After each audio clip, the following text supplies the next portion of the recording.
Halo dan selamat datang kembali. Pernah nggak sih Anda merasa bener-bener kayak terpaku gitu sama satu cerita? Kayak gimana tuh maksudnya? Ya, entah itu film atau buku, atau mungkin malah gosip terbaru gitu ya. Sampai rasanya tuh, aduh, harus tahu kelanjutannya gimana. Oh iya, sering banget itu. Nah, sumber yang Anda bagikan kali ini, bab 7 dari buku Captivology, itu ngebahas fenomena ini. Mereka nyebutnya pemicu misteri. Pemicu misteri, menarik. Kita akan coba gali lebih dalam nih, bareng-bareng ya. Kenapa sih sesuatu yang, katakanlah, nggak pasti, yang bikin penasaran, atau yang penuh teka-teki itu kok punya daya tarik sekuat itu ya? Kayak magnet gitu ya nariknya. Iya, dan ini tuh bukan cuma soal cerita detektif atau film thriller aja loh. Bukan. Ini lebih ke mekanisme psikologisnya. Ada sesuatu di otak kita yang bikin gitu. Bener, yang bikin kita susah lepas pokoknya. Ingat gak sih, dulu hebohnya pas nyari aktris buat Scarlett O'Hara di film Gone with the Wind. Wah iya itu legendaris banget ya pencariannya. Atau mungkin gimana rasanya kalau Anda lagi binge-watching serial favorit di Netflix pas akhir pekan. Gak bisa berhenti kan? Duh jangan ditanya deh itu. Bisa seharian penuh. Nah, itu dia tuh. Kekuatan si pemicu misteri ini yang mau kita bedah bareng-bareng dari sumber Anda ini. Oke siap. Jadi mulai dari mana nih? Mungkin pertanyaan paling dasar dulu kali ya. Apa sih sebenarnya yang dimaksud misteri dalam konteks buku ini? Apa harus selalu serem gitu? Atau rumit? Nah itu dia. Nggak selalu harus serem atau rumit banget sih sebenarnya. Oh iya. Iya, kalau ngikutin penjelasan di buku ini, misteri itu intinya adalah adanya semacam gap informasi. Gap informasi. Iya, sesuatu yang kita belum paham sepenuhnya. Bisa jadi teka-teki yang belum kejawab, atau rahasia yang pengen kita ungkap, atau ya itu tadi, alur cerita yang belum selesai. Hmm. Intinya ada sesuatu yang mengganjal gitu loh. Karena kita belum tahu jawabannya atau belum tahu kelanjutannya gimana, semacam enigma lah. Ah, oke. Jadi lebih ke soal informasi yang belum lengkap ya? Bukan soal genrenya harus misteri gitu. Betul, lebih ke situ. Terus, kenapa sih rasa mengganjal karena informasi nggak lengkap itu bisa begitu kuat narik perhatian kita? Apa sebabnya? Nah, ini bagian menariknya nih. Secara psikologis, kita sebagai manusia itu cenderung nggak nyaman sama yang namanya ketidakpastian. Nggak suka digantung gitu ya? Bisa dibilang gitu, ada dorongan alami yang kuat banget dalam diri kita untuk ya nyari jawaban, nyari kejelasan, pengen nutup gap informasi tadi. Dorongan alami ya?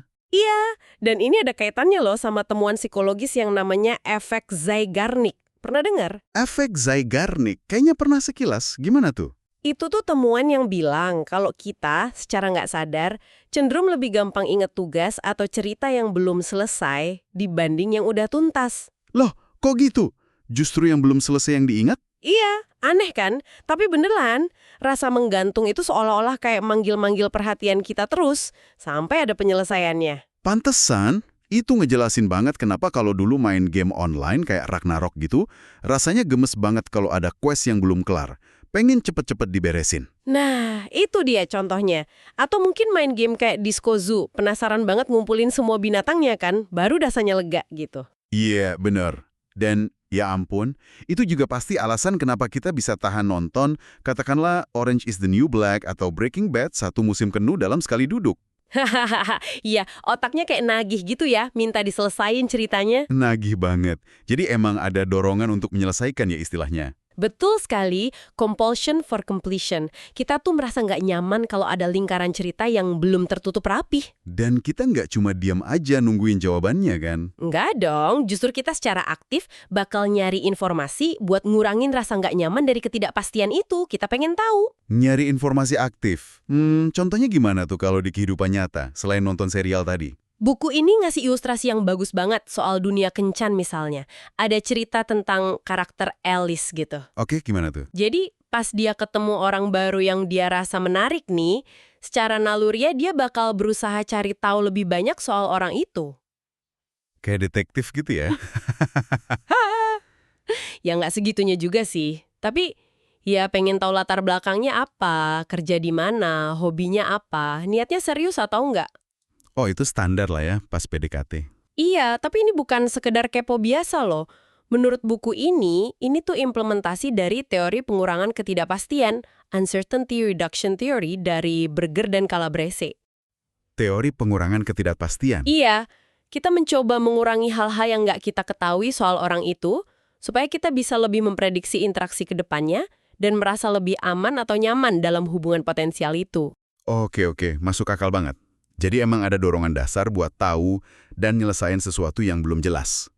Nah, buku Captivology ini kan terus ngejelasin nih, katanya ada beberapa bumbu rahasia gitu ya, yang bikin misteri jadi makin mantap buat ngunci perhatian kita. Iya, benar. Ada beberapa elemen kunci yang diidentifikasi bikin misteri itu jadi captivating. Apa aja tuh? Ada 4 elemen utama yang dibahas cukup dalam. Yang pertama itu ketegangan atau suspense. Suspense. Terus yang kedua, keterikatan emosional atau emotional buy-in. Emotional buy-in, oke. Yang ketiga, plot twist atau kejutan alur cerita. Nah, ini favorit banyak orang nih. Dan yang terakhir, cliffhanger, akhir yang menggantung itu. Dan seringnya, keempat elemen ini tuh kerja bareng, saling nguatin. Wah, oke. Komplit ya. Mari kita coba bedah satu-satu deh. Mungkin mulai dari yang paling sering kita rasain kalau lagi nonton film atau baca novel. Ketegangan atau suspense. Gimana sih cara kerjanya si suspense ini? Suspense itu intinya ya perasaan antisipasi, tapi campur cemas dikit. Gitu. Soal apa sih yang bakal terjadi selanjutnya? Perasaan penasaran campur deg-degan gitu ya? Nah, itu dia. Kita dibuat bertanya-tanya terus gimana nih kelanjutannya? Apa yang bakal terjadi sama si tokoh? Perasaan inilah yang bikin kita rela nunggu, rela ngikutin cerita terus-menerus, kadang dalam waktu yang lama banget. Makin gede pertanyaannya, makin gede juga ketegangannya gitu ya? Bisa dibilang gitu.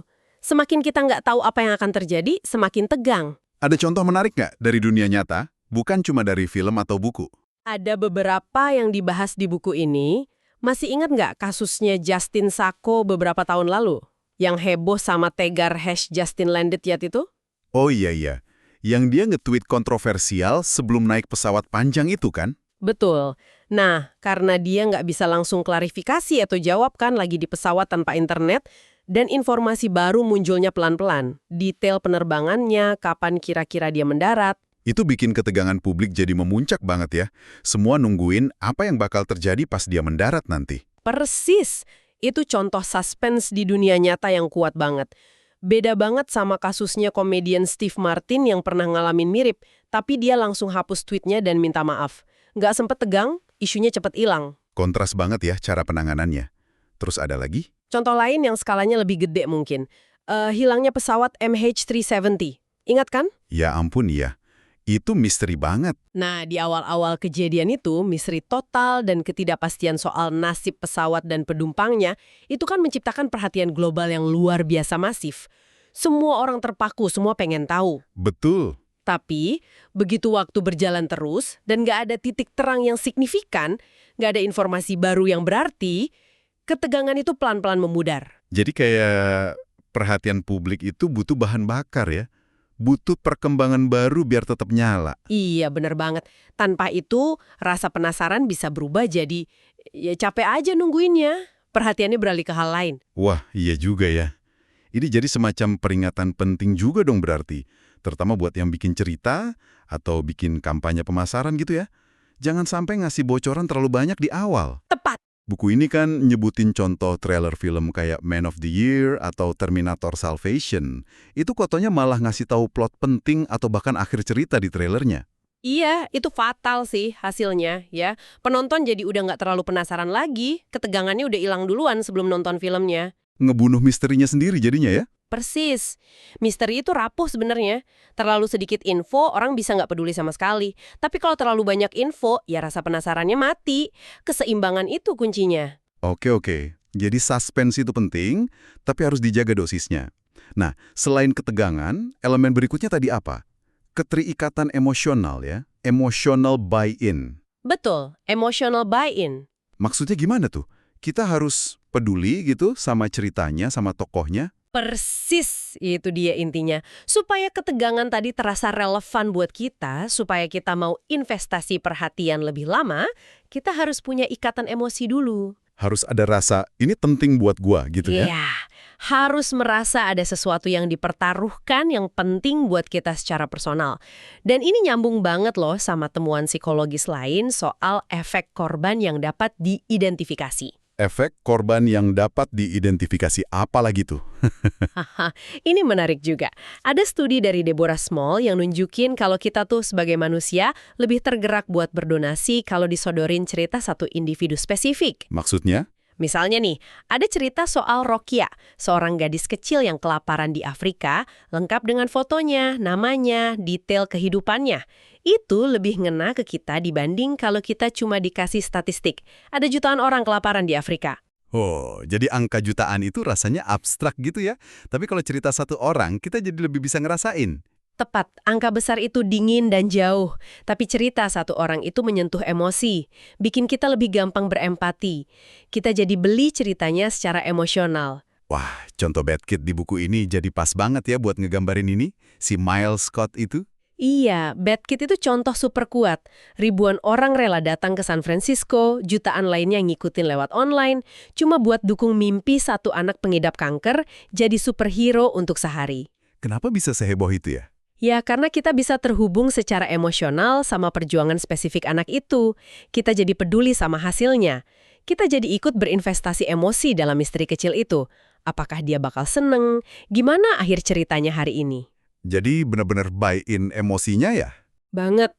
Sutradara film Steven Soderbergh bahkan dikutip di buku ini bilang, penonton itu perlu tertipu di level mikro. Tertipu? Maksudnya, dari adegan ke adegan, kita perlu dibuat penasaran dan terlibat secara emosi. Meskipun mungkin di level makro, di gambaran besar ceritanya, kita udah bisa nebak arahnya kemana. Oh, jadi momen-momen kecil itu yang nahan emosi kita ya? Iya, emosi ini kuat banget dampaknya. Sampai ada studi yang nunjukin kalau iklan TV yang tayang persis setelah pertandingan olahraga yang super menegangkan, itu dapat respons emosi yang lebih baik dari penonton. Loh kok bisa? Karena emosi tegang dari nonton pertandingannya itu kayak nular gitu ke iklannya. Penonton lagi dalam kondisi emosional yang tinggi. Wah, menarik banget nih. Jadi bikin tegang aja nggak cukup, harus bikin peduli juga. Oke, terus elemen berikutnya apa nih yang bikin misteri makin nendang? Dengan ngasih Kejutan. kejutan. Nah, ini dia. Plot twist ya. Yoi, plot twist. Perubahan alur cerita yang nggak kita sangka-sangka sama sekali, yang bikin kita refleks bilang, hah? Serius? Kok bisa? Gitu. Iya banget. Selalu seru kalau ada plot twist yang bagus. Gimana cara kerjanya sih plot twist ini? Plot twist itu efeknya dahsyat. Dia maksa kita buat berhenti sejenak, mikir ulang semua informasi yang udah kita dapat sebelumnya, dan benar-benar fokus lagi sama ceritanya. Kayak ngeriset perhatian kita gitu. Jadi kayak bikin kita lebih melek lagi gitu ya? Bisa dibilang gitu. Ada studi yang pakai eye tracking, pelacakan mata, itu nunjukin kalau mata kita cenderung berhenti lebih lama, fiksasinya meningkat pas kita nemu plot twist dalam teks yang kita baca. Oh iya. Iya, otak kita kayak disetrum sedikit gitu, jadi lebih waspada. Dan ada bonusnya lagi nih. Apa tuh? Elemen kejutan dari plot twist itu ternyata juga mengaktifkan sistem hadiah dopamin di otak kita. Dopamin, hormon seneng itu? Betul. Jadi, pas kita dikejutkan dengan cara yang cerdas dan nggak ketebak, ada rasa puas dan menyenangkan tersendiri. Makanya nagih. Pantesan rasanya nagih banget kalau nonton film atau baca buku yang plot twistnya bagus. Bikin inget terus. Buku ini ngasih contoh Ender's Game ya? Iya, Ender's Game itu contoh klasik plot twist di akhir yang benar-benar bikin shock pembacanya dan nempel terus di ingatan. Beda katanya sama film The Village. Kenapa The Village?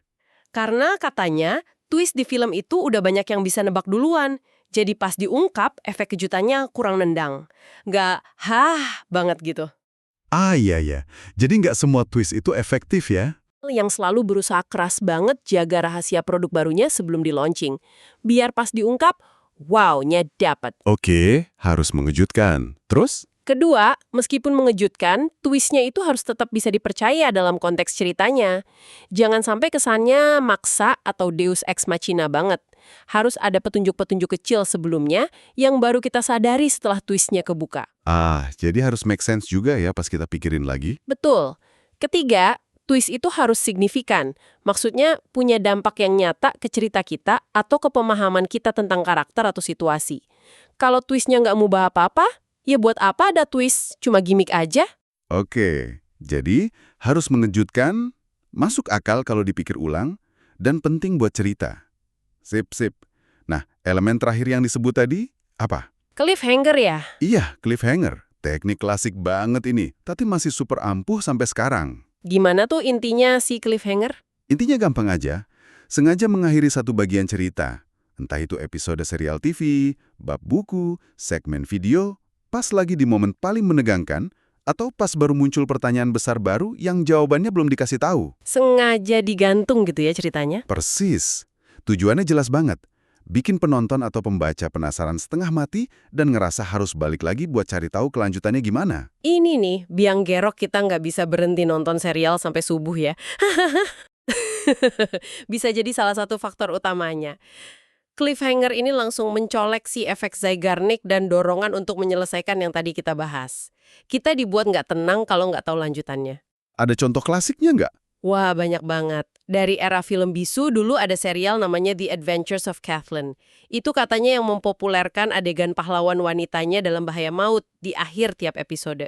Penonton harus balik minggu depan buat tahu dia selamat atau enggak. Terus kalau yang modern? Yang modern, wah, lebih banyak lagi. Serial kayak Lost, Breaking Bad, Game of Thrones, House of Cards, itu jago banget pakai cliffhanger di akhir episode atau akhir musim. Bikin orang ngomongin terus. Bahkan di luar film atau serial ya? Iya. Contohnya fenomena viral di Reddit beberapa waktu lalu soal ada orang nemu brankas tua misterius, terus dia update pelan-pelan proses ngebukanya.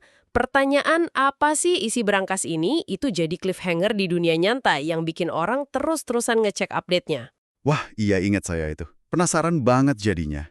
Tapi, ada batasnya nggak sih pakai cliffhanger ini? Nggak bikin penonton jadi kesel kalau digantungin terus-terusan? Nah, itu dia poin pentingnya.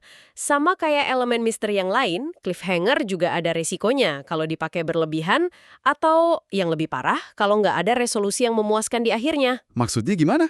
Ya kalau janji penyelesaian misterinya terus-terusan diingkari atau ditunda terlalu lama tanpa alasan yang jelas, ketegangan itu bisa berubah jadi frustrasi.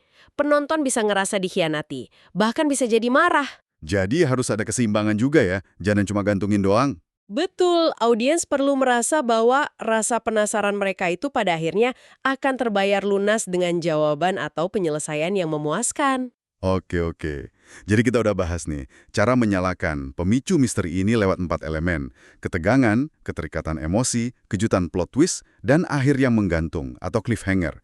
Nah, menariknya nih, setelah tahu cara ngebangun misteri, buku ini juga ngasih perspektif sebaliknya ya. Kapan kita justru perlu mematikan si misteri ini. Iya, ini sisi lain yang sama pentingnya loh, terutama kalau kita ngomongin konteks manajemen krisis atau menjaga reputasi. Oh ya, gimana tuh? Ternyata, si pemicu misteri ini bisa bekerja dua arah. Kalau kita pengen perhatian positif terus berlanjut, ya kita jaga misterinya sedikit, bikin orang penasaran terus. Tapi, kalau kita pengen perhatian negatif berhenti, kita justru harus segera mengakhiri misteri itu. Mengakhiri misteri? Maksudnya? Dengan cara ngasih penutupan atau closure yang jelas dan cepat. Jangan biarkan ada pertanyaan menggantung lagi. Wah, ini menarik banget. Gimana contohnya biar lebih kebayang? Kasus Airbnb yang dibahas di buku ini tuh contoh yang kuat banget. Ingat nggak kasus penyewa bernama IJ yang apartemennya dirusak parah banget sama tamu Airbnb? Oh iya, itu sempat heboh banget kan dulu? Nah, awalnya, respons dari Airbnb itu dinilai publik lambat banget, terus kurang jelas dan kesannya kayak agak menghindar gitu. Terus efeknya gimana? Efeknya, itu justru memperpanjang misteri di mata publik. Muncul banyak pertanyaan. Apa sih yang sebenarnya terjadi? Gimana nasib si IJ ini? Airbnb bakal tanggung jawab nggak sih? Jangan-jangan nyawain di Airbnb nggak aman ya? Jadi ketidakpastiannya malah bikin krisisnya makin gede ya? Persis. Ketidakpastian itu bikin krisisnya terus bergulir, perhatian negatif dari media dan publik terus numpuk, misterinya nggak selesai-selesai. Terus gimana akhirnya mereka nanganinnya?